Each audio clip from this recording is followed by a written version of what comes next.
আসসালামু আলাইকুম। ইদানিং ফেসবুকে ঢুকলে না মাথাটা নষ্ট হয়ে যায় বিএনপির কার্যকলাপ দেখা।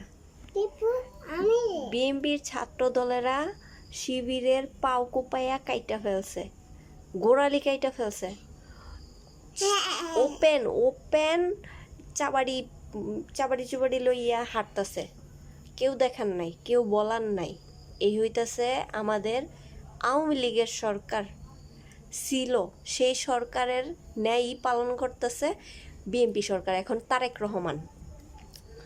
তো বলে জামাত শিবির নাকি গুপ্ত রাজাকার। এই রাজাকার শব্দটা বইলা না, এই আমাদের মাননীয় নেত্রী জননেত্রী শেখ হাসিনা এই দেশ থেকে পলাইছে। আওয়ামী লীগের সরকার জননেত্রী ছিল শেখ হাসিনা, এই রাজাকার বইলে এই দেশের থেকে তার পলাইতে হয়েছে। এখন বিএনপি সেই পথেই হাঁটতেছে। জামাত শিবির নাকি রাজাকার রাজাকার গুপ্ত গুপ্ত, এদের চায় না। তো এদের চায় না, তোদেরকে চায়। এই বাংলাদেশের আমি মনে করি 80% মানুষ এই জামাত আর এনসিপির দল করে, তখন বিএনপি 20%।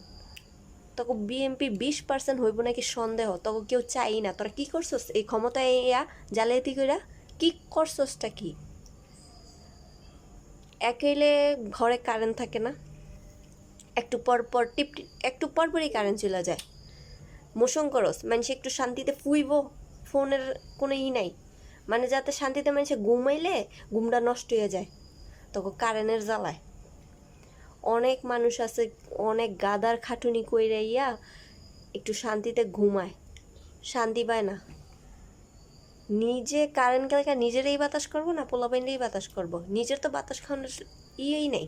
পোলাপাইনরে বাতাস করতে করতে হারা দিন কাটায় দেয়, হারা দিন না রাত কাটায় দেয়, তারপরে হারা দিন গিয়ে আবার গাদার খাটনি করে।